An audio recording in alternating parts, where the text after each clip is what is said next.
Assalamualaikum warahmatullahi wabarakatuh. Waalaikumsalam warahmatullahi Waalaikumsalam warahmatullahi wabarakatuh. wabarakatuh. Alhamdulillahi ala ihsani wa syukru lahu ala taufiqihi wa amtinani. Asyhadu an la ilaha illallah wahdahu la syarika lahu ta'ziman li sya'ni wa asyhadu anna Muhammadan abduhu wa rasuluhu da'ila ridwani. Allahumma salli alaihi wa ala alihi wa ashabihi wa ikhwani. Ikhwan dan akhwat, Bapak dan Ibu yang dirahmati Allah Subhanahu wa taala, Majelis Ta'lim Maha yang dirahmati Allah Subhanahu wa taala. Pada kesempatan kali ini kita akan bahas suatu ibadah yang sangat agung ya, yaitu yang disebut dengan ibadah bersyukur kepada Allah Subhanahu wa taala. Sebagian orang menyangka namanya ibadah itu hanya bersabar, ternyata syukur adalah temannya sabar dan bahkan juga merupakan ibadah yang sangat agung ya. Makanya Allah Subhanahu wa taala menggabungkan dua sifat ini, bersabar dan bersyukur, dalam beberapa ayat seperti firman Allah Subhanahu wa taala, inna fi dzalika laayatil likulli sabbarin syakur. Sungguhnya yang pada demikian itu ada tanda-tanda kebesaran Allah bagi orang yang sabbarin syakur, yang senantiasa bersabar dan senantiasa bersyukur. Karenanya jika seorang bisa menggabungkan keduanya, ketika dia mendapat ujian dia bersabar, dan ketika mendapatkan kenikmatan dia bersyukur, maka sempurna imannya.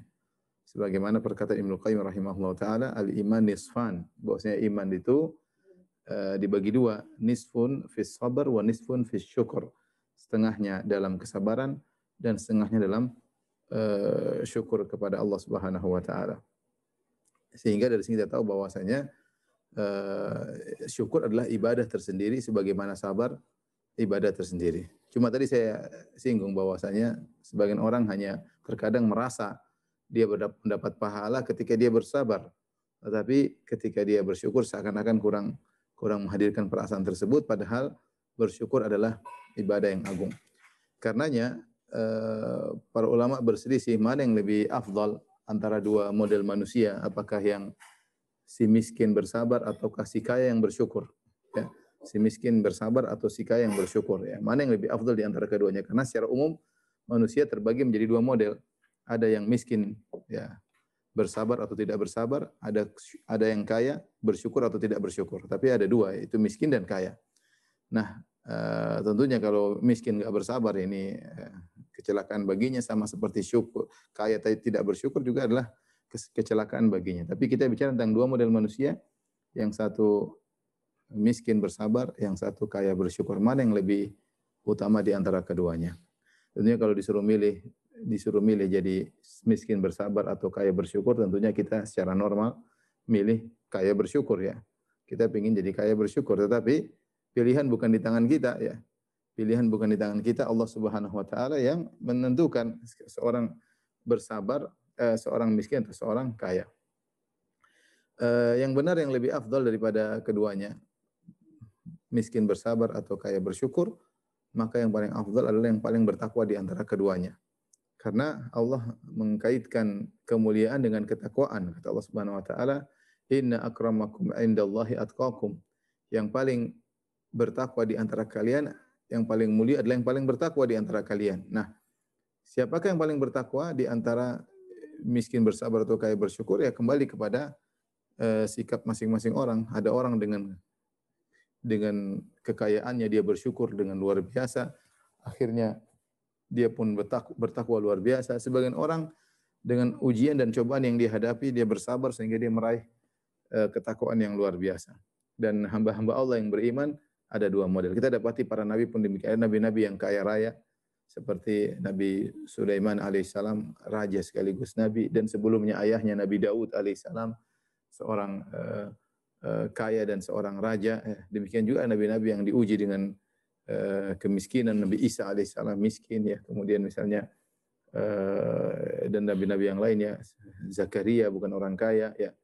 Nabi Muhammad SAW hidup pas-pasan sebagaimana kita ketahui. Nabi SAW terkadang datang harta kepada dia, tapi dia segera bersedekah sehingga akhirnya Rasulullah SAW hidup dengan kehidupan yang pas-pasan.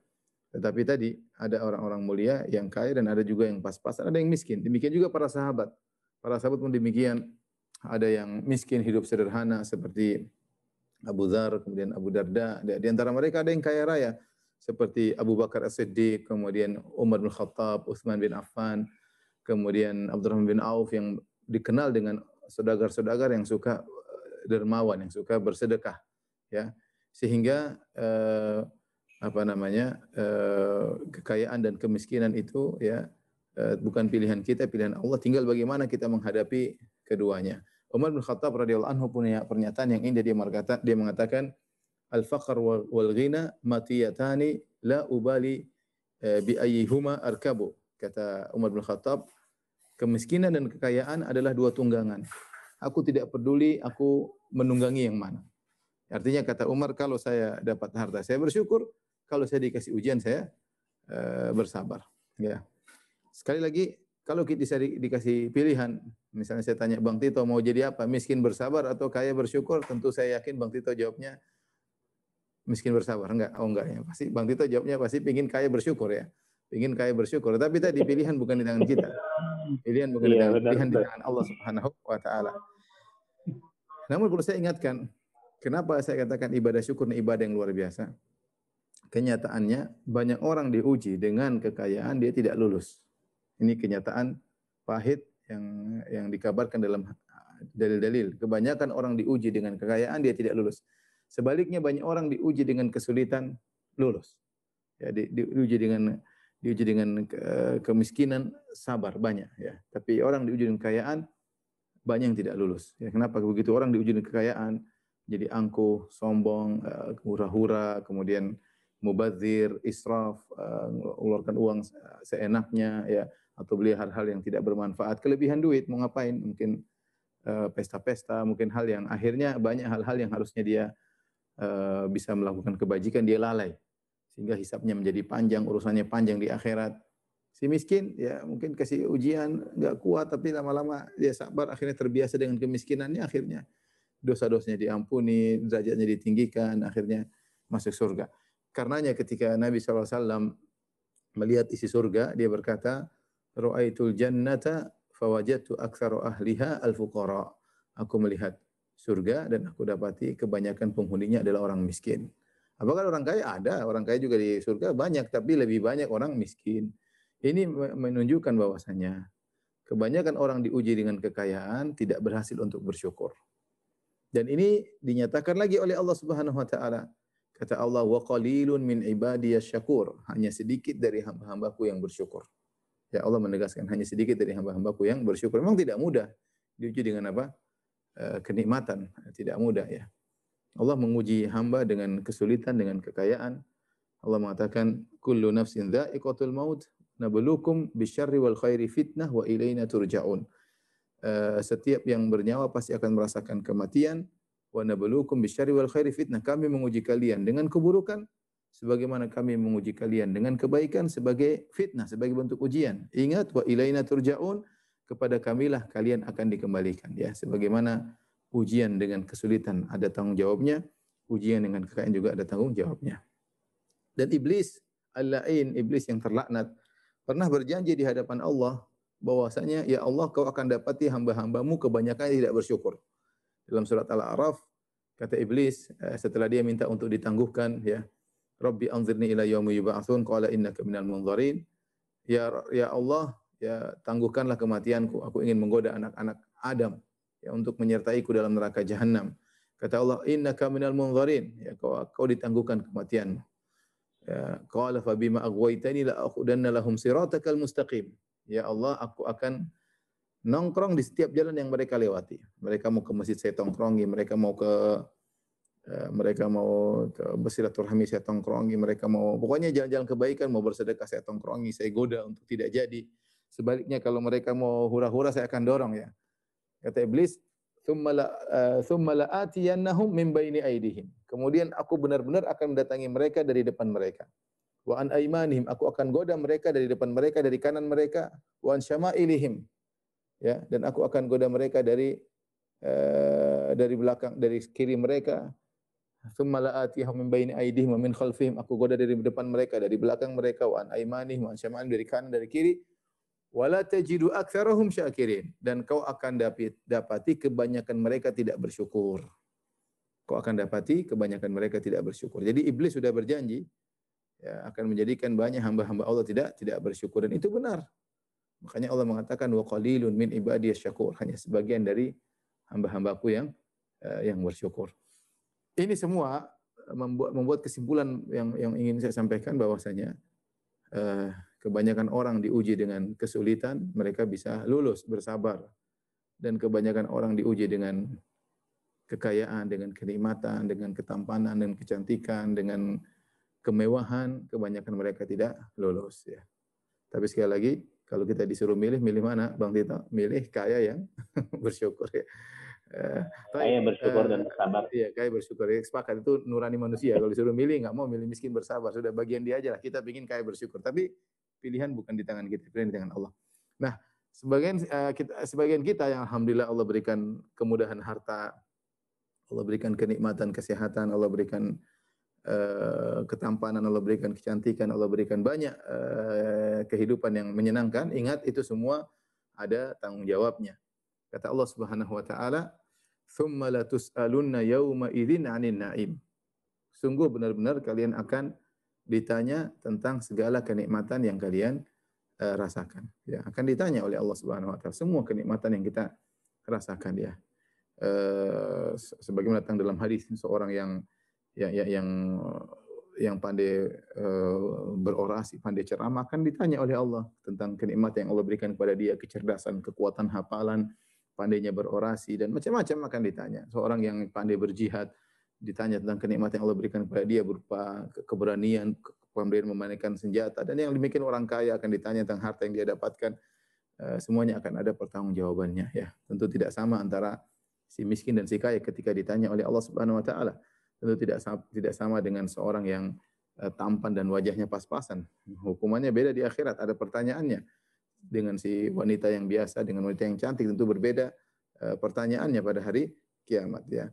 Semua kenikmatan ada tanggung jawabnya. Nah, sekarang kita sama-sama belajar para jemaah Majelis Ta'lim Maha, bagaimana sih cara kita bersyukur kepada Allah agar kita lebih ringan hisab kita pada hari kiamat kelak. Karena kalau kita enggak tahu cara bersyukur, khawatir hisab kita repot pada hari kiamat kelak ya. Contoh seperti orang yang menderita, kata para ulama, orang kaya yang pelit. Orang kaya yang pelit ini contoh orang kaya yang pelit, hidupnya seperti hidup orang miskin di dunia, tapi hisabnya hisab orang kaya ya.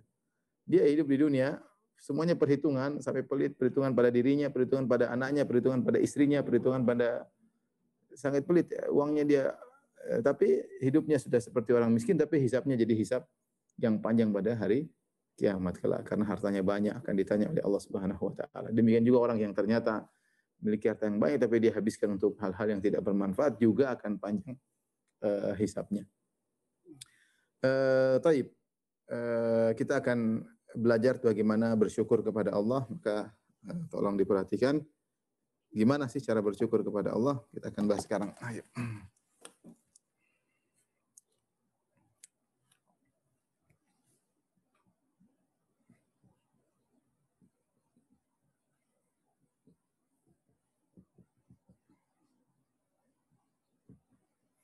Cara bersyukur kepada Allah Azza wa Jalla ya. Bersyukur, para ulama mengatakan bisa dengan lisan, kemudian di antara juga sebelum dengan lisan, dengan hati ya. Bersyukur dengan hati, kemudian dengan qalbu, kemudian bersyukur dengan lisan, kemudian terakhir bersyukur dengan anggota badan ya, al-jawarih, kalau bahasa Arabnya al-jawarih, yaitu anggota badan. Nah, sekarang ini maksudnya syukur adalah ibadah yang berkaitan dengan ibadah hati, ibadah lisan, dan juga ibadah anggota tubuh. Kita mulai dengan bersyukur dengan hati. Bagaimana cara kita bersyukur dengan hati? Untuk bisa bersyukur dengan hati,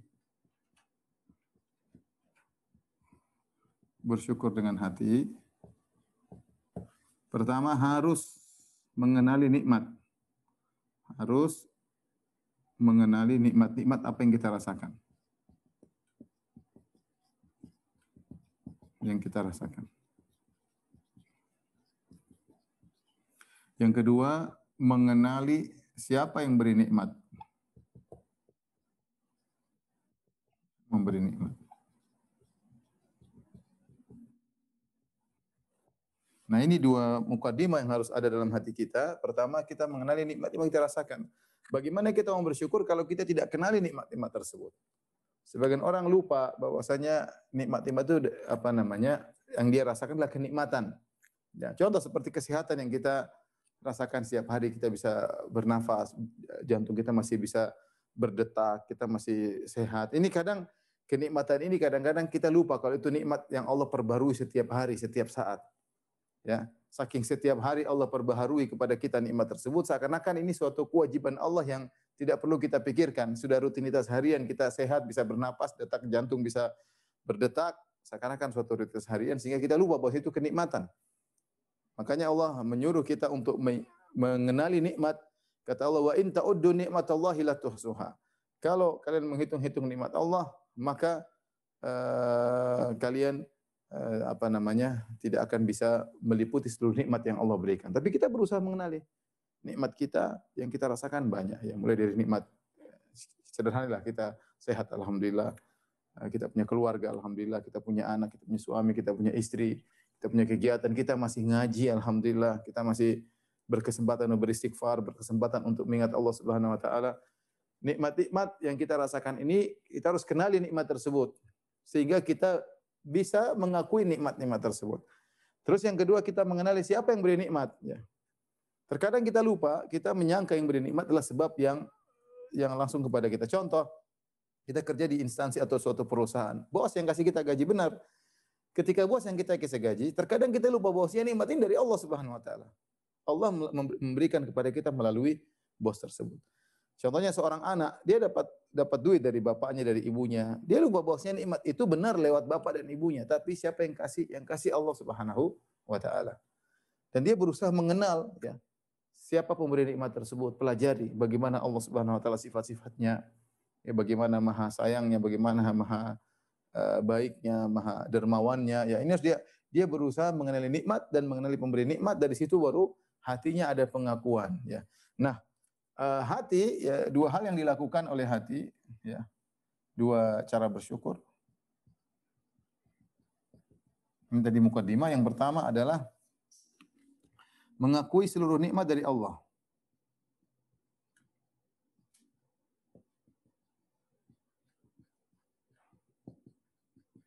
Allah berfirman, wa ma bikum min ni'matin fa minallah.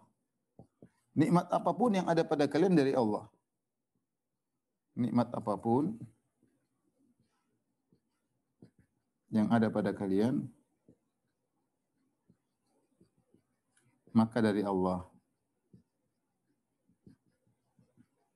Ini sehingga ketika orang mengakui seluruh nikmat, dia sehat, dia cerdas, dia apa namanya, berhasil usahanya, apa segalanya, dia punya suami, punya anak, punya istri, semuanya dari Allah Subhanahu wa taala. Jadi pengakuan ini harus ada dalam hati.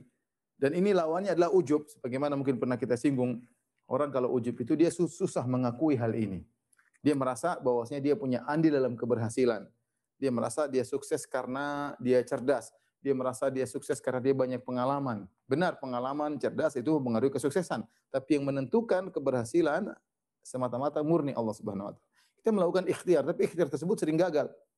Yang membuat ikhtiar kita berhasil, kesuksesan kita peroleh semata-mata Allah Subhanahu wa taala. Maka Allah mengatakan, "Wa ma bikum min nikmatin fa minallah." Nikmat apa saja yang pada diri kalian maka dari Allah Subhanahu wa taala. Karenanya di antara zikir pagi petang yang dianjurkan ya, kita dalam zikir pagi petang kita berkata, "Wa abu'u laka bi nikmatika alayya." Ya.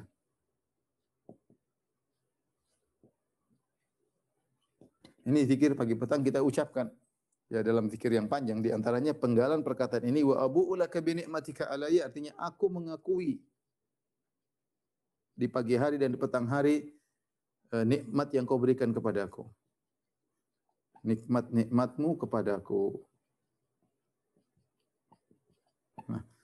Jadi ketika kita ucapkan ini, kita mengatakan abu'u laka bi ni'matika alayya, benar-benar kita mengakui ya Allah seluruh nikmat yang aku rasakan benar-benar adalah darimu. Ya. Jadi pengakuan ini merupakan lawan dari ujub. Ya. Lawan dari ujub. Lihat Fir'aun, Qarun, ketika ditanya tentang nikmat yang dia rasakan, dia mengatakan, innama utituhu ala ilmin indi. Saya ini kaya, punya harta yang banyak karena saya punya ilmu. Benar, itu tidak salah. Ilmu sebab untuk apa? Mendapat kekayaan. Tetapi dia menyandarkan nikmat tersebut kepada dirinya, ya. Seakan-akan dia hebat gara-gara ilmunya. Padahal sering saya katakan bahwasanya keberhasilan tidak mesti orang lebih cerdas lebih berhasil. Banyak orang lebih pintar daripada kita, lebih IQ-nya lebih tinggi, namun tidak lebih berhasil daripada kita. Benar, pengalaman juga membantu kesuksesan, tapi banyak orang lebih pengalaman daripada kita ternyata enggak sukses-sukses, ya. Pengalaman jadi bawahan terus, ya. Susah. Maka seorang harus mengakui bahwasanya seluruh nikmat dari Allah. Itu namanya ibadah bersyukur dengan hati. Mengakui seluruh nikmat dari Allah Subhanahu wa taala. Yang kedua, jangan merasa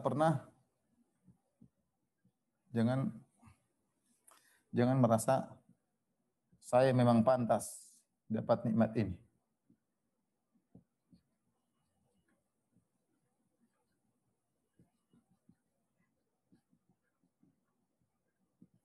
Jangan pernah merasa pantas, ya.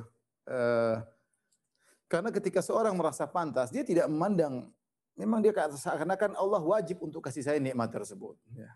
Kita ini apa yang membuat kita pantas mendapatkan banyak kenikmatan? Kita ini apa ya? Diberi nikmat terlalu banyak sementara ibadah yang kita lakukan sangat sedikit. Ya.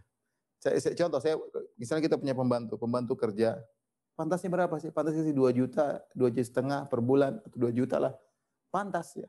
Lebih dari itu enggak pantas. Minta 5 juta kita enggak apa, pembantu gaji 5 juta. Enggak pantas, ya. Padahal dengan berbagai khidmat pelayanan yang kita lakukan di rumah, kita kasih 2 juta menurut kita udah pantas. Nah, sekarang kita mau tanya kita dengan Allah, apa yang sudah kita lakukan kepada agama Allah? Apa yang sudah kita lakukan dalam ibadah, ya. Kita pantas dikasih nikmat yang banyak ini, jawabannya enggak pantas. Maka jangan pernah merasa saya pantas memang dapat nikmat. Inilah salah satu tafsiran ketika para ulama menafsirkan perkataan Qarun, innama utituhu ala ilmin indi, dia mengatakan saya dapat nikmat ini karena ilmuku, maksudnya memang Allah tahu saya pantas dapat ini semua. Kalian enggak pantas, saya pantas. Kalian jangan cemburu sama saya, seakan-akan Qarun mengatakan demikian. Saya kaya raya memang saya pantas, kalau kalian tidak pantas. Ya, kapan kita merasa memang saya pantas dapat nikmat, ini hati kita kurang bersyukur kepada Allah. Maka yakinlah para jamaah majelis taklim yang dirahmati Allah Subhanahu wa taala, kita harus mengakui semua nikmat dari Allah dan kita jangan pernah merasa pantas. Allah berikan kita lebih daripada kepantasan, yang kelayakan yang harus kita terima, ya. Masih banyak orang mungkin lebih soleh, masih banyak orang lebih pintar, mereka enggak dapatkan seperti kita dapatkan, ya. Allah punya rahasia yang kita tidak ketahui. Tapi kalau kita diberi kenikmatan, kita harus pandai bersyukur kepada Allah. Di antaranya bersyukur dengan hati, mengakui seluruh nikmat dari Allah. Yang kedua, jangan pernah merasa pantas kita dapat hal tersebut. Taib, ini dengan hati. Yang berikutnya, bagaimana cara kita bersyukur dengan lisan? Bersyukur dengan lisan, ada beberapa hal yang bisa kita lakukan. Ya. Yang pertama, dengan sering mengucapkan hamdalah. Mengucapkan alhamdulillah. Alhamdulillah, ya. Dalam satu hadis kata Nabi SAW, innallaha la yarda an abdihi idza akala al-aklah an yahmadahu 'alaiha wa idza syariba syarbah an yahmadahu 'alaiha. Sungguhnya Allah ridha kepada seorang hamba jika dia makan makanan, dia memuji Allah alhamdulillah. Jika dia minum satu minuman, maka dia memuji Allah. Makanya doa makan dan minum, alhamdulillahilladzi at'amani hadzal ta'am wa razaqanihi min ghairi haulin minni wala quwwah. Itu di antara doa setelah makan, doa setelah minum. Ya, segala puji bagi Allah, alhamdulilladzi at'amani hadzal ta'am, segala puji bagi Allah yang telah memberikan aku makan atau minuman ini, wa razaqanihi, dan berikan aku rezeki makan dan minuman ini tanpa daya dan upaya dariku. Jadi kita sering mengucapkan alhamdulillah, ya. Nabi SAW sering mencontohkan, SAW kalau bangun tidur, ya, alhamdulillah ahyana ba'da ma amatana wa ilaihin nusyur. Memuji Allah Subhanahu wa taala. Sering kita memuji Allah Subhanahu wa taala. Karenanya di antara tafsir firman Allah tentang Nabi Nuh, innahu kana 'abdan syakura, Nabi Nuh disifati oleh Allah dengan abdan syakura. Tentang Nabi Nuh kata Allah innahu kana abdan syakura. Tentang Nabi Nuh. Kenapa Nabi Nuh disebut dengan syakur? Suka bersyukur. Disebutkan dalam buku tafsir karena dia suka mengucapkan alhamdulillah. Sedikit-sedikit alhamdulillah. Sedikit-sedikit muji Allah. Segala nikmat yang dia rasakan dia puji Allah Subhanahu wa taala. Ini tentang Nabi Nuh ya, Nabi Nuh. Ya. Demikian juga Allah sebutkan tentang Nabi Ibrahim, ya. Ibrahim kata Allah Subhanahu wa taala, syakiran li an'umi.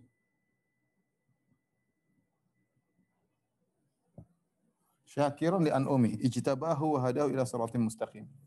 Ini Nabi Ibrahim.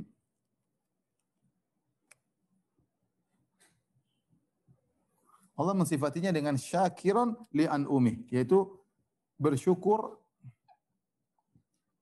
dengan kenikmatan-kenikmatan yang sedikit, kata Allah Subhanahu wa taala. Kenapa? Karena an'um itu af'ul dalam bahasa Arab adalah menunjukkan kata plural tetapi jumlahnya kurang dari 10.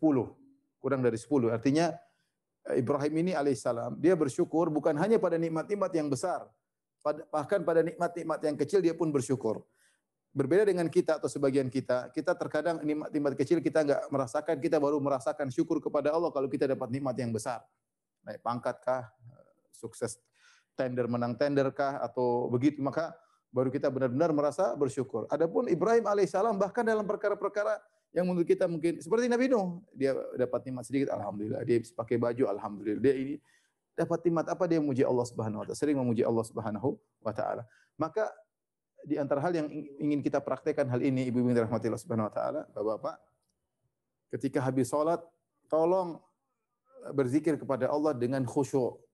Kita kan di habis salat kita ada baca subhanallah 33 kali, alhamdulillah 33 kali, Allahu akbar 33 kali. Ketika kita mengucapkan alhamdulillah, tolong dihayati maksud saya. Alhamdulillah, alhamdulillah, alhamdulillah ya. Mudah jangan jangan. Pelan-pelan alhamdulillah, alhamdulillah, alhamdulillah. Benar-benar kita nikmati sambil kita ingat nikmat yang Allah berikan kepada alhamdulillah saya masih bisa salat. Alhamdulillah banyak orang saya masih hidup, masih bisa bertobat kepada Allah. Alhamdulillah saya masih bisa beraktivitas. Alhamdulillah saya masih bisa mensyukurimu ya Rabb.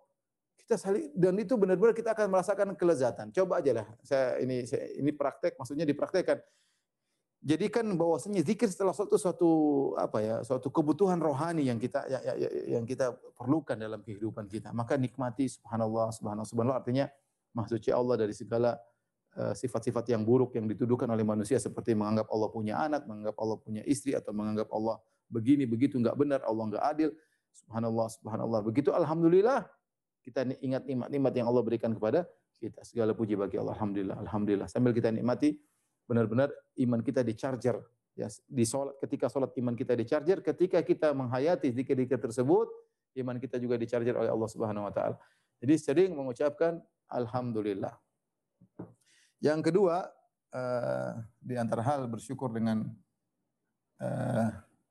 lisan yaitu menyebut-nyebut nikmat tersebut.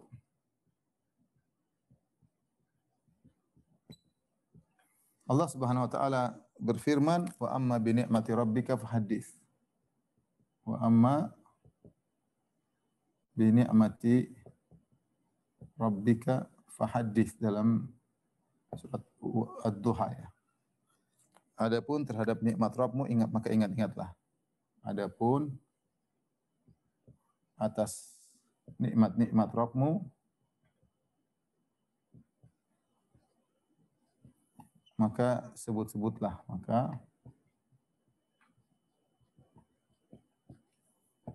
Baik. Kenapa kita perlu menyebut nikmat-nikmat yang Allah berikan kepada kita? Karena manusia punya potensi suka lupa. Karena manusia punya potensi suka lupa. Suka lupa dengan kenikmatan. Suka lupa. Allah Subhanahu wa taala berfirman, "Innal insana li rabbih lakanud." Kata Allah, "Innal insana li rabbih lakanud." Apa artinya lakanud? Lakanud ni kata Hasan al-Basri, yansa yadhkurul masaib wa yansa ni'ama rabbih. Yang diingat selalu musibah-musibah dan lupa dengan kenikmatan. Jadi kanud suka berkeluh kesah, manusia suka berkeluh kesah. Kalau dia terkena musibah sudah dia ingat terus. Sampai sebagian orang baru dikasih kena musibah sebulan sudah, waduh kenapa begini, padahal dia dikasih kenikmatan sudah bertahun-tahun oleh Allah Subhanahu wa taala. Sebagian kita dikasih pandemi setahun ya, mau sebentar lagi setahun. Seakan-akan suatu hal yang sudah kayaknya segala nikmat yang Allah berikan dia lupakan. Padahal selama ini puluhan tahun dapat kenikmatan. Ya. Puluhan tahun dapat kenikmatan. Sebagian orang dikasih sakit mungkin sebulan, dia lupa puluhan tahun dalam kondisi nikmat. Jadi manusia itu punya potensi besar untuk lupa dengan kenikmatan dari Allah Subhanahu wa taala. Dia ingat adalah kepedihan hidupnya, kepiluan hidupnya yang dia ingat. Oleh karenanya di antara hal yang buat kita tidak lupa, kita ingat-ingat hadis, ceritakan, sebutkan. Makanya di antara cerita yang menakjubkan adalah kisah Uwais Al-Qarani. Uwais Al-Qarani adalah salah seorang tabi'in. Tabi'in itu generasi setelah sahabat. Kata Nabi SAW dalam Sahih Muslim, khairut tabi'in Uwais Al-Qarani. Sebaik-baik tabi'in adalah Uwais Al-Qarani. Uwais Al-Qarani kalau berdoa dikabulkan oleh Allah Subhanahu wa taala dan dia berbakti kepada orang tuanya. Dahulu dia punya penyakit baras. Baras mungkin penyakit albino, tubuhnya putih semua. Maka dia berdoa kepada Allah, ya Allah sembuhkanlah penyakitku. Tapi tinggalkan qadra dirham. Dia berdoa, ya Allah, tapi jangan sembuhkan seluruh badanku ya Allah. Sisakanlah seukuran logam di pusarku ya Allah. Tetap penyakit itu jangan dihilangkan, tetap di pusarku. Buat apa? Agar dia ingat bahwasanya dia dulu pernah penyakitan. Allah hilangkan penyakit tersebut. Dia sengaja minta kepada Allah disembuhkan seluruhnya kecuali bagian di, sehingga kalau dia mungkin lagi mau tidur atau sedang apa, dia bisa lihat, oh saya dulu penyakit. Allah hilangkan penyakit ini. Karena sebagian orang lupa bahwa dia dulu pernah miskin, dia pernah susah, dia pernah ini. Lupa kalau Allah seakan-akan memang dia berhak dapat, memang dia karena keberhasilan. Lupa itu semua dari Allah Subhanahu wa taala. Manusia punya potensi untuk lupa. Maka Uwais Al-Qarani minta agar Allah menyembuhkan penyakitnya tapi disisakan sebagian. Ya, maka terkadang kita perlu duduk ngobrol sama istri kita, sama suami kita, sama anak kita, kita renungkan. Coba kita dulu waktu pertama nikah kayak apa ya. Saya aja dulu lah kalau saya bicara sama istri, ya dulu rumah pertama nikah belum punya rumah, masih ngontrak. Ngontrak rumah paling berapa? 3 kali 4 atau saya lupa 4 kali 5 atau berapa, kecil, belum diplester. Itu pun ngontrak ya.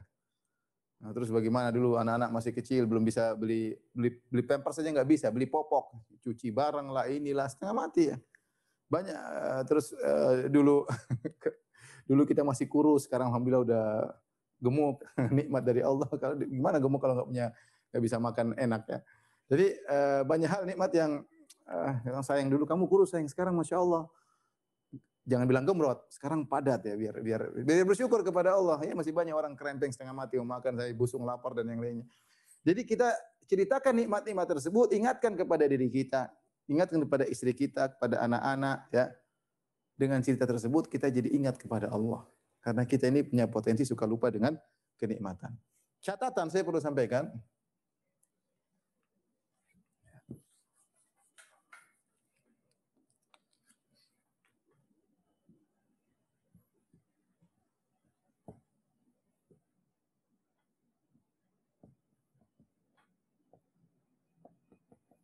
Catatan mengenai menyebut-nyebut nikmat cerita, ini ada perlu dicatatkan, ingat ya.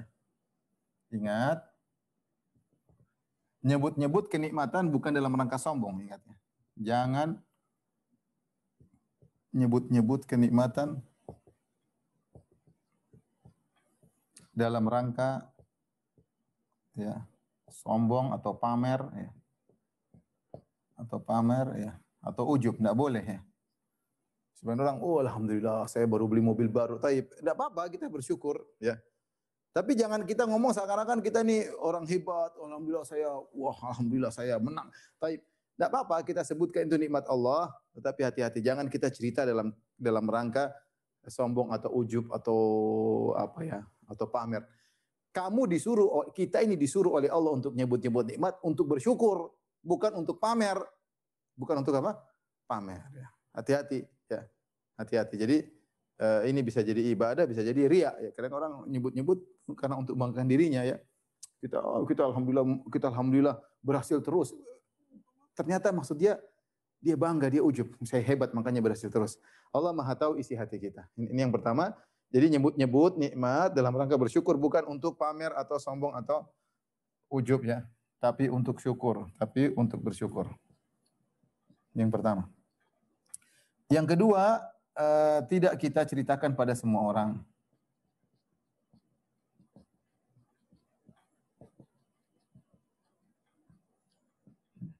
Tidak semua kenikmatan yang kita dapatkan kita share ke semua orang, tidak semua ya. Makanya ketika Nabi Yusuf alaihissalam mendapatkan nikmat berupa mimpi, dia lihat dalam mimpinya matahari, rembulan, 11 bintang sujud kepada dia. Dia berkata kepada ayahnya, "Ya abati inni ra'aitu ahada asyara kaukaban wasyamsa wal qamara ra'aituhum li sajidin." Wahai ayahanda, aku bermimpi matahari, rembulan, 11 bintang sujud kepada aku. Ini mimpi luar biasa. Apa kata ayahnya? "Ya bunayya la taqsus ru'yaka ala ikhwatika fayakidu laka kaida. Inna syaitana lil insani aduwwun mubin." Ya. Kata ayahnya, "Wahai putraku, jangan kau ceritakan kepada kakak-kakakmu tentang nikmat yang kau rasakan ini. Ya, mereka akan hasad dan akan buat makar keburukan kepadamu. Sungguhnya setan mengadu domba di antara manusia." Maksud saya tidak semua kenikmatan kemudian kita share. Kita share untuk bersyukur ya. Sekarang sebagian kita cerita-cerita sana, "Oh, alhamdulillah saya baru mobil baru, alhamdulillah saya baru beli mobil baru, baru pindah rumah baru ini, baru ini." Terkadang orang hasad sama kita. Apalagi sebagian orang sedikit-sedikit share di medsos, banyak orang tidak kuat melihat hal tersebut. Banyak orang tidak kuat melihat Anda bahagia. Tidak kuat tersebut dari dua sisi. Pertama mungkin dia hasad, ini kok perempuan kayak gini kok, ini dia hasad, namanya orang hasad, setan ada. Jangan kita berharap semua manusia hatinya bersih. Kita aja hati kita terkadang kotor atau sering kotor, apalagi jangan harap semua orang, maka jangan buka celah. Kita cerita sana cerita sini akhirnya orang hasad. Atau yang kedua, dia tidak kuat, dia sedih. Dia sedih karena, aduh kenapa dia nikmat saya tidak nikmat. Akhirnya dia, tadi harusnya dia bahagia, tapi gara-gara melihat kenikmatan kita yang banyak, dia tidak menghargai kenikmatan yang dia rasakan. Ya. Dan terkadang kita bikin masalah pada orang. Contoh ya. Seorang ibu-ibu mungkin baru pergi ke luar negeri sama suaminya, kemudian dia posting di sana sini, dengan pergi sini naik apa, kayak naik kereta, kayak main salju, kayak main skateboard, kayak main apa, kayak pokoknya dia pamer semua. Teman-temannya mungkin ada yang bahagia, cuma diajak ke mall Bekasi atau mall Jakarta tidak sampai. Tapi begitu dia lihat temannya, Masya Allah suaminya sampai ngajak ke luar negeri, akhirnya temannya itu memandang remeh suaminya. Suamiku cuma diajak mall Bekasi. Cuma diajak, aduh parah suamiku. Akhirnya dia tidak bersyukur kepada suaminya. Yang bikin dia tidak bersyukur siapa? Kita. Kita terlalu pamer kenikmatan yang kita punya. Ya. Membuat sebagian orang akhirnya tidak mensyukuri nikmat yang dia rasakan gara-gara kita terlalu pamer. Jadi maksud saya, kita boleh bercerita tentang nikmat yang kita rasakan. Pertama, jangan sombong. Yang kedua, tidak semua orang kita beritahu. Ya. Tidak semua orang kita beritahu. Contoh sederhana ya, sederhana. Ada seorang suami, dia merasa bahagia dengan istrinya. Bagi dia, istri dia oke lah. Istri saya soleha menurut dia ya. Istri saya soleha, ngelayani saya dan gini-gini. Tahu-tahu ada temannya datang, saya baru nikah, istri saya, Masya Allah istri saya itu rajin ibadah, hafal Quran, cantiknya luar biasa, kemudian saya diservis. Dia cerita berlebihan, namanya kadang orang berlebihan. Akhirnya dia merasa istrinya yang tadi sudah merasa kebahagiaannya hilang. Aduh, kenapa istri saya enggak seperti istri dia ya? Ini contoh. Ini terjadi ya. Sehingga akhirnya seorang tidak mensyukuri nikmat yang dia rasakan gara-gara mendengar nikmat-nikmat yang lain yang dia dengar ya. Maka waspada ibu-ibu dan bapak rahmatillah subhanahu kalau kita punya nikmat kita boleh ingat-ingat, kita boleh cerita tapi tidak kepada semua orang. Yang berikutnya bersyukur dengan lisan, di antaranya menyandarkannya kepada Allah.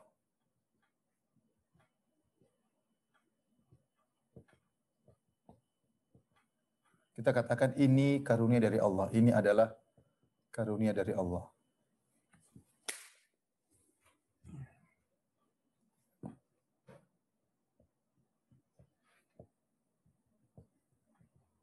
Nabi Sulaiman alaihissalam ketika dia bilang kepada anak buahnya, ayyukum ya'tina ayyukum ya'tini bi arsyiha qabla an ya'tuni muslim. Siapa di antara kalian anak buahku yang bisa mendatangkan singgasana Ratu Bilqis kemari sebelum Ratu Bilqis dan anak buahnya datang? Qala ifritun minal jinni ana atika bi qabla an taquma min maqamik. Kata jin ifrit, wahai Sulaiman, aku bisa datangkan sebelum kau berdiri di tempat dudukmu singgasana Ratu Bilqis sudah tiba. Qala alladhi indahu ilmu minal kitab. Ada lagi yang punya ilmu, dia berkata, ana atika bihi qabla an yartadda ilaika tarfuk. Aku akan datangkan singgasana Bilqis sebelum kau mengedipkan matamu. Tiba-tiba singgasana datang dari jarak yang jauh dari Sabah ke Palestina ribuan kilo. Falamma istaqarra indahu. Tatkala tiba-tiba singgasana tersebut di hadapan Nabi Sulaiman, Sulaiman berkata apa? Hadza min fadli rabbi. Bisa hadirnya singgasana dalam waktu yang singkat adalah karunia dari Allah Subhanahu wa taala. Liyabluwani aashkuru am akfur. Ini adalah karunia dari Allah. Dia tidak mengatakan, lihat saya punya anak buah hebat, tidak. Dia menyandarkan langsung kepada Allah. Ini semua dari Allah untuk mengujiku. Liyabluwani, untuk mengujiku. Ashkuru am akfur. Apakah saya bersyukur atau saya kufur? Jadi setiap kita dapat kenikmatan kita bilang dari Allah. Dari Allah, selalu demikian. Lihatlah Zulkarnain ketika dia kisahkan dalam surat Al-Kahfi, ketika dia membangun dinding yang besar menghalangi Ya'juj dan Ma'juj untuk keluar, itu dinding yang luar biasa dengan teknologi yang luar biasa, pencampuran antara besi dengan tembaga dengan kadar tertentu. Dia mengatakan, "Hadza rahmatum mir rabbi." Ini adalah rahmat dari Allah. Bukan dari aku, ini dari rahmat Allah buat kalian. Jadi orang setiap dapat kenikmatan langsung sandarkan kepada Allah. Ya. Langsung sandarkan kepada Allah Subhanahu wa taala. Jangan karena ini, karena enggak, jangan. Sudah bilang ini pertama dari Allah. Baru kita sebutkan tentang sebab. Pertama langsung dari Allah. Semua orang melakukan sebab dengan berbagai macam ikhtiar, kalau Allah tidak izinkan tidak dapat. Ya. Nah, makanya dalam syariat dilarang seorang ketika dapat kenikmatan dia sandarkan kepada sebab. Di antara kesyirikan lafal, seorang berkata misalnya kalau bukan karena polisi saya sudah kerampok misalnya. Ini enggak boleh. Pertama harus kita ucapkan kalau bukan karena Allah, kemudian dengan sebab polisi. Yang mendatangkan polisi Allah Subhanahu wa taala. Ya. Seperti Allah sebutkan dalam Al-Qur'an, ya'rifuna ni'matallahi tsumma yunkirunaha. Mereka tahu nikmat Allah tapi mereka mengingkari. Apa bentuk pengingkaran? Sebagian mereka ketika datang ombak besar, kemudian akhirnya naik kapal akhirnya selamat, mereka berkata kalau bukan karena nahkoda yang handal dalam membawa kapal mungkin kita sudah tenggelam. Ini kesyirikan. Harusnya bilang kalau bukan karena Allah. Ya. Yang bikin nahkoda tersebut handal ya Allah Subhanahu wa taala. Yang bikin selamat Allah Subhanahu wa taala. Jadi setiap kita dapat nikmat langsung kita bilang hadza min fadli rabbi.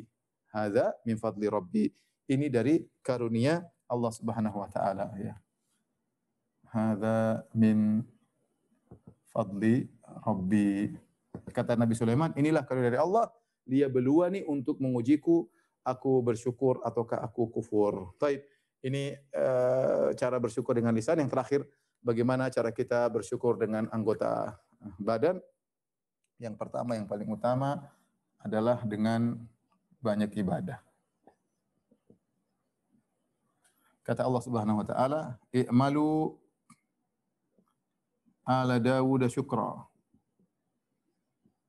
Qalilun min ibadiyas syakur." Kata Allah kepada Nabi Sulaiman, wahai keluarga Daud, karena Sulaiman bin Daud. Allah berikan banyak kenikmatan kepada Nabi Sulaiman, ya, keluar istana yang megah, anak buahnya dari jin, dari kalangan, dari hewan, dari berbagai macam makhluk. Kata Allah, "I'malu ala Dawud syukran." Beramalah sebagai bentuk syukur kepada Allah. Di antara bentuk syukur beramal. Omong kosong kalau seorang mengatakan, "Oh, saya adalah wanita yang bersyukur tapi malas ibadah. Malas baca Quran, malas berzikir." Omong kosong. Ya kamu ngaku aja mulut mana buktinya enggak ada. Bukti yang paling utama seorang bersyukur dengan beramal soleh. Ya. Punya harta banyak, oh saya bersyukur. Wah, bersyukur pelit, enggak pernah bersedekah. Pelit, semuanya perhitungan. Itu enggak bersyukur. Omong kosong aja kalau bersyukur, tapi enggak ada buktinya. Ya. Makanya di antara bukti paling utama adalah dengan beramal soleh. Seperti juga Nabi Muhammad SAW beribadah, sholat sampai kaki beliau bengkak-bengkak, bahkan pecah-pecah kaki beliau. Kaki beliau sampai pecah-pecah saking lamanya berdiri sholat. Maka ditanya, ya Rasulullah, Anda sholat seperti ini, sementara dosa-dosamu telah diampuni, yang lalu maupun akan datang dan telah dijamin masuk surga. Kata Nabi, afala akunu abdan syakura. Kenapa aku tidak menjadi hamba yang pandai bersyukur? Katanya kita tahu kadar syukur kita di antaranya dengan amalan anggota tubuh. Kita ini malas ibadah, ya berarti kita kurang bersyukur. Ya gitu. Coba saya kasih gambaran. Seandainya salah seorang dari kita dikasih duit sama orang, nih, kamu gaji setiap bulan 100. Udah kita mau ditelepon kapan saja, mau disuruh apa, setiap waktu kita siap, siap, siap. Kenapa? Dapat duit 100 juta per bulan. Ya. Ya. Karena itu namanya kita bersyukur, kita tahu betul, tapi sekarang kita disuruh sholat aja malas-malas. Sebenarnya nikmat kita rasakan tiap hari banyak. Makanya omong kosong kalau seorang mengatakan dia pandai bersyukur tapi dia malas ibadah. Ya artinya kita adalah ibadah salat 5 waktu, adalah ibadah baca Al-Qur'an tiap hari, adalah zikir ya. Adalah kita sedekah, silaturahmi, semuanya karena Allah Subhanahu wa taala. Maka kita buktikan kepada Allah, ya Allah saya berusaha untuk bersyukur kepadamu dengan menjalankan amal-amal soleh ini ya. Ini kemudian di antaranya yang kedua, banyak ibadah, yang kedua adalah sujud syukur. Sujud syukur atas nikmat-nikmat spesial. Nikmat setiap hari kita rasakan, tapi di sana nikmat-nikmat spesial kita dianjurkan untuk sujud syukur ya. Saya sering sampaikan kalau kita di Indonesia mungkin kurang hidup, tapi kalau saya di Saudi teman-teman sedikit-sedikit sujud syukur. Kita ngobrol, ketemu kawan-kawan rapat. Alhamdulillah di sana kemarin kita kirimkan dana dimudahkan untuk bangun misalnya radio. Oh langsung sujud syukur. Ya, kalau saya lihat teman-teman kadang-kadang kalau pas di ujian S2, S3 di sidang menang, lulus, sujud syukur. Jadi kalau kita dapat nikmat, misalnya naik pangkat kayak apa, alhamdulillah nama saya bisa berhaji setelah sekian lama menanti, kita sujud syukur kepada Allah Subhanahu wa taala. Sujud syukur, yang penting sujud tidak harus berwudu, karena dia bukan salat. Sujud menghadap kiblat, sujud syukur, duduk tinggal bisa kita puji subhana rabbiyal a'la wa bihamdi subhanallah wa bihamdi, kita bersyukur kepada Allah Subhanahu wa taala, mudah ya.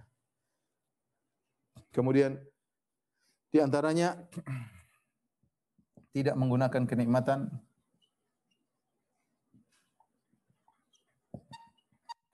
untuk maksiat. Ya, jangan kita gunakan untuk maksiat ya. Kita dapat kenikmatan banyak ibu-ibu, bapak-bapak. Ya, kenikmatan kesehatan, kenikmatan pandangan, pendengaran, kenikmatan harta. Jangan kita gunakan maksiat. Oleh karenanya ketika Nabi Yusuf alaihissalam digoda oleh Zulaikha, Allah abadikan dalam Al-Quran. Kata Allah, wa ghallaqatil wa rawadatul lati huwa fi baitiha an nafsi wa ghallaqatil abwaba wa qalat haytalak. Wanita tersebut Zulaikha yang cantik jelita merayu Yusuf, dikuncilah seluruh pintu-pintu dan dia telah berhias untuk Yusuf. Dia mengatakan tafadhal, silakan wahai Yusuf. Diajak berzina. Ya, kata Allah wala qad hammat bihi wa hamma biha. Sungguh sang wanita sudah berhasrat luar biasa kepada Yusuf yang sangat tampan. Yusuf pun sudah tergerak ya. Laula an ra'a burhana rabbih, tapi Allah beri keselamatan bagi dia ya. Yusuf berkata ya bahwasanya innahu rabbi ahsana maswaya. Perkataan ini dia mengatakan, wahai Zulaikha, bagaimana saya mau berzina dengan engkau? Innahu rabbi ahsana maswaya. Sungguhnya Robku berbuat baik kepada aku. Robku telah berbuat baik kepada aku. Aku telah diberi kesehatan, diberi ketampanan, aku gunakan untuk maksiat. Enggak. Innahu rabbi ahsana maswaya. Robku telah berbuat baik kepada aku. Ya, kita diberi penglihatan, diberi pendengaran, tapi sering kita gunakan untuk hal yang tidak benar ya. Maka ingat perkataan Yusuf, innahu rabbi ahsana maswaya. Bagaimana saya mau menggunakan kenikmatan yang Allah berikan sementara untuk maksiat, sementara Allah telah berbuat banyak kebaikan kepadaku. Jadi tidak menggunakan kenikmatan untuk maksiat, dan sebaliknya adalah menyalurkan kenikmatan ya, anugerah dan kenikmatan pada ketaatan. Ya, kalau kita punya harta ya gunakan untuk sedekah. Kalau kita punya kesehatan, kita punya kecerdasan, gunakan untuk dakwah misalnya, untuk membantu fakir miskin dan yang lain. Pokoknya segala kita dapat kenikmatan, kita gunakan untuk bersyukur kepada Allah Subhanahu wa taala. Baik, ini Ibu dan Bapak yang dirahmati Allah Subhanahu wa taala ya. Cara bersyukur kepada Allah, semoga kita dijadikan oleh Allah hamba-hambanya yang pandai bersyukur. Terakhir saya ingatkan bahwasanya kalau orang bersyukur maka dia tidak akan diadab oleh Allah Subhanahu wa taala. Allah Subhanahu wa taala berfirman, "Ma yaf'alullahu bi'adzabikum in syakartum wa amantum wa kana Allahu syakiran alima." Ya.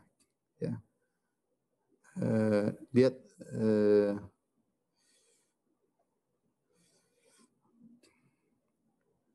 dalam surat An-Nisa ya. Dalam surat An-Nisa ayat 147. An-Nisa 147 kata Allah, "Ma yaf'alullahu bi'adzabikum in syakartum wa amantum." Allah tidak akan menyiksamu kalau kalian bersyukur dan beriman ya. Kemudian yang lupa banyak berdoa kepada Allah agar kita mudah menjadi hamba yang bersyukur. Di antaranya doa yang Nabi ajarkan kepada Mu'adz bin Jabal. Kita berdoa ketika salat di penghujung salat, Allahumma a'inni ala dzikrika wa syukrika wa husni ibadatik. Ya Allah, bantulah aku. A'inni ala syukrika, untuk bisa bersyukur. Kalau kita tidak dibantu Allah, kita enggak bisa bersyukur. Ini doa penting. Allahumma inni ala dzikrika wa syukrika wa husni ibadatik. Ya Allah, bantulah aku untuk bisa berzikir kepadamu, untuk bisa bersyukur kepadamu, untuk bisa beribadah lebih baik. Kemudian juga di antara doa Nabi, Allahumma ja'alni laka syakkaran laka dzakkaran. Ya Allah, jadikanlah aku sebagai hamba-Mu yang pandai bersyukur dan sering berzikir kepada Engkau. Di antara doa yang dibaca juga doanya Nabi Sulaiman alaihissalam yang Allah berikan dalam Al-Qur'an, Rabbi auzi'ni an ashkura ni'mataka allati an'amta alayya wa ala walidayya wa an a'mala salihan tardah. Ya Allah, ilhamkanlah kepadaku agar aku bisa mensyukuri nikmat-nikmat-Mu. Karena kalau tidak dikasih ilham oleh Allah, kita susah untuk bersyukur. Kapan Nabi Sulaiman mengucapkan doa tersebut?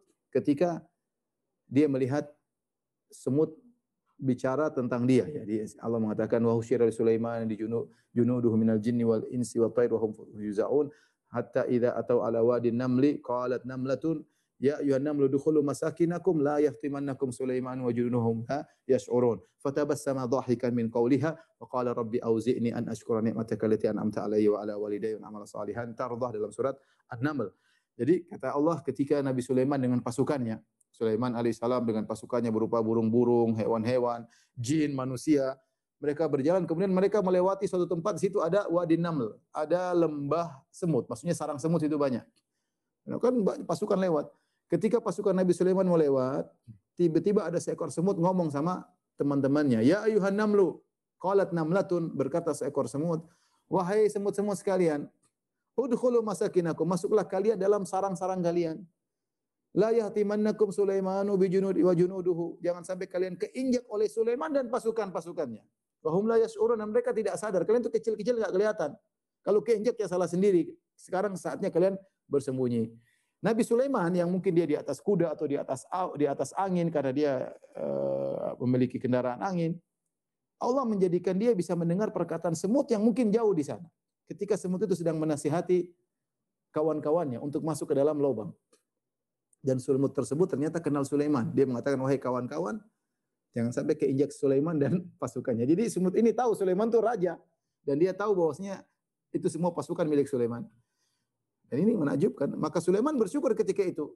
Allah berikan dia kemampuan untuk mendengar perkataan semut dan semut kenal dia. Dan semut memberi uzur. Kata semut, kalau kalian keinjak bukan salah Sulaiman. Mereka tidak lihat. Fatabassama dhahikan min qawli, tersenyum ketika mendengar perkataan semut. Kemudian dia berdoa, Rabbi auzi'ni an ashkura ni'mataka allati an'amta alayya. Ya Allah, anugerahkan kepadaku, ilhamkan kepadaku agar aku bisa bersyukur. Karena kita ini kurang pandai bersyukur. Ya. Wallahu a'lam bishawab, ini saja mungkin yang bisa disampaikan. Kalau ada yang bertanya saya persilakan. Saya kembalikan kepada Bang Habib Tito, hafizahullah ta'ala. Masya Allah, tabarakallah Ustaz. Terima kasih banyak atas ilmu yang bermanfaat. Ustaz, bisa ini Ustaz, kita mau foto di whiteboardnya tadi Ustaz. Sudah dikirim Bang Tito. Dia biar teman-teman. Sudah dikirim, oke. Di HP. Siap. Ada pertanyaan Pak Tito untuk Pak Ustadz di chat. Iya, Bu Dana. Ya, silakan. Ya, ada dari Ibu Taci, Ustaz. Assalamualaikum Ustaz.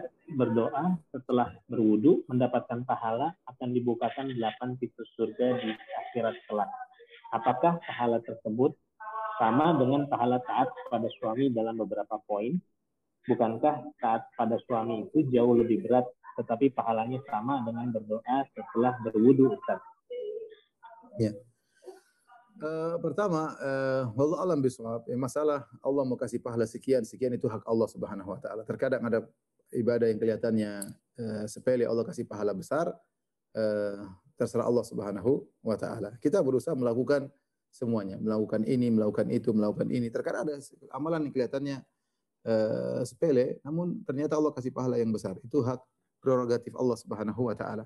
Tinggal apakah kita memang pantas untuk mendapatkan pahala tersebut ataukah pahala amalan tersebut yang kita lakukan sudah pas atau tidak ya. Kalau ternyata kita memang pas, kita berwudu, kemudian kita melaksanakan konsekuensi wudu dengan salat yang baik, mudah-mudahan kita dimudahkan untuk masuk surga dari pintu mana saja yang 8 pintu yang kita kehendaki. Maksud saya nasihat pada diri saya dan juga pada ibu-ibu ya kita yang bisa kita lakukan lakukannya. Kita berusaha taat kepada suami, berusaha berwudu dengan baik, berusaha baca Quran. Karena kita nggak ada yang sempurna. Kita coba di sini, coba di sini, coba di situ. Kita nggak tahu dari pintu mana Allah mudahkan kita untuk masuk surga. Kalau kita punya kekurangan, segera kita istighfar, perbaiki diri dan demikianlah manusia tidak luput dari kekurangan. Berusaha dan kalau ada kekurangan ditambal istighfar kepada Allah, minta maaf kalau melakukan kesalahan dan berusaha untuk melakukan banyak amal soleh ya. Allah alam bisawab. Ada pertanyaan dari Bu Dona? Ya, Assalamualaikum Pak Ustadz. Terima kasih untuk kajian hari ini. Kajian hari ini mengingatkan pada kita semua betapa pentingnya bersyukur Pak Ustadz. Boleh satu, saya minta saran dari Pak Ustadz. Kan kita suka lupa nih setiap hari untuk bersyukur. Nah, yang paling simpel aja Pak Ustadz, apa yang memudahkan kita ya bersyukur untuk keseharian kita, Pak Ustadz, karena kita lupa kan. Kata-kata yang paling simpel. Tadi kan banyak tuh panjang ada bahasa Arab, tapi yang paling simpel itu apa, Pak Ustadz? Yang paling simpel alhamdulillah. Sedikit-sedikit alhamdulillah. Saya rasa paling simpel ya. Yang paling simpel jangan ditinggalkan habis salat zikir alhamdulillah 33 kali. Jangan ditinggalkan. Paling tidak kita 5 kali bersyukur kepada Allah. Setiap habis zikir salat kan kita ada zikir subhanallah, alhamdulillah, Allahu akbar 33 kali. Cuma yang sering kita hanya sekedar mengucapkan tanpa kita menghayati. Ya harapan saya setelah dengar kajian ini, ketika kita alhamdulillah, kita menghayati. Alhamdulillah. Kita sambil ingat nikmat-nikmat yang Allah berikan kepada kita. Ya, setiap alhamdulillah ingat ini, alhamdulillah ingat ini. Itu di antara bentuk yang mungkin kita bisa rutinkan. Yang lainnya sedikit-sedikit alhamdulillah. Ya, seperti itu. Saya rasa itu paling mudah. Makanya kalau saya suruh hafal doa Rabbi auzi'ni an asykura ni'mataka allati an'amta 'alayya agak repot ya. Agak repot. Iya. Tapi agak panjang Pak Ustadz, tapi nanti kita coba untuk menghafal. Nanti kita coba untuk menghafal. Untuk latihan kita bisa baca, tulis kita bisa baca ya. Saya ambil ayatnya ya, surat apa gitu biar saya carikan ya, sebentar. Iya. Sebentar. Kita catat nih Pak Ustadz. Surat An-Naml. Surat An-Naml. An-Naml itu surat berapa? 26 kalau nggak salah. Sebentar. 76. Enggak, Naml 26 kalau nggak salah. Ayat 19. Ayat 19. Ya, surat An-Naml itu ayat 26. 26. Bukan 26, 27. Surat 27, ayat 27. 27. Surat 27 ayat 19. Surat 27 ayat 19. Ya. Rabbi auzi'ni an asykura ni'mataka allati an'amta 'alayya wa 'ala walidayya an a'mala salihan tardah wa adkhilni bi rahmatika fi ibadika salihin. Cukup panjang tapi kita boleh baca, kapan-kapan kita baca salat malam, kalau pas salat paling enggak masalah. Sehingga akhirnya kita nanti hafal. Oh, ini ya surat ayatnya ya Pak Ustadz. Ya, surat 27 ayat 19. Tapi yang paling mudah kita alhamdulillah. Allah Maha tahu ini belum bisa bahasa Arab, enggak apa-apa ya. Lagi belajar Pak Ustadz insyaallah. Dimudahkan. Iya, walaupun susah Pak Ustadz. Tapi semangat tetap Pak Ustadz. Jadi kesimpulannya dari Pak Ustadz menyampaikan kepada kita, jadi kalau kita punya kenikmatan, lebih baik kita simpan untuk diri kita masing-masing ya Pak Ustadz ya, jangan memancing. Kita ceritakan khusus, ya khusus kepada orang khusus, ceritakan kepada orang khusus. Nah, jangan memancing. Lebih baik seperti itu ya, ya seperti itu. Terima kasih Pak Ustadz, itu sangat bijak sekali. Saya akan mengurangi itu. Terima kasih. Mungkin ada ibu-ibu yang lain mau menyampaikan kepada Pak Ustadz untuk pertanyaan terakhir sebelum kita menutup kajian. Ini ada dari Ibu Febi. Assalamualaikum Ibu Febi. Ini lagi di London ini Pak Ustadz. Pagi-pagi subuh mengikuti kajian kita. Masya Allah. Silakan Ibu Febi. Silakan Bu Febi kalau bertanya. Tadi ada doa yang disebutkan terakhir oleh Pak Ustadz, terakhir kisah semut. Itu doa yang biasa dilafalkan pagi sesudah sholat subuh ya Ustadz. Yang Allahumma inni ala dzikrika wa syukrika wa husni ibadatik. Itu doa yang ya dibaca setelah sholat subuh atau boleh dibaca ketika tasyahud. Ada yang bacanya ketika tasyahud akhir, sebelum salam dia baca itu, Allahumma inni ala dzikrika wa syukrika wa husni ibadatik. Atau setelah salam kemudian dia di antara zikirnya dia baca Allahumma inni ala dzikrika wa syukrika wa husni ibadatik. Kalau saya lebih senang baca ketika tasyahud, sudah baca selesai tasyahud, sebelum salam saya baca itu Allahumma inni ala dzikrika wa syukrika wa husni ibadatik. Ya Allah, tolonglah aku untuk bisa berzikir kepadamu dan bisa bersyukur kepadamu dan bisa beribadah kepadamu dengan baik. Demikian saja para rekan-rekan dari Majelis Ta'lim Maha, ya, kepada Bu Dona, Bang Tito dan yang lainnya. Semoga pertemuan kita diberkahi oleh Allah dan mudah-mudahan kita berjumpa di kesempatan yang lagi dengan izin Allah Subhanahu wa taala. Wabillahi Terima taufiq wal kasih Pak hidayah. Ustadz. Assalamualaikum warahmatullahi wabarakatuh. Waalaikumsalam Pak Ustadz. Waalaikumsalam Sampai berjumpa warahmatullahi lagi wabarakatuh. bulan depan Pak Ustadz dengan tema berikutnya. Terima kasih Pak Jazakallahu khairan, Ustadz. Ustaz. Indonesia.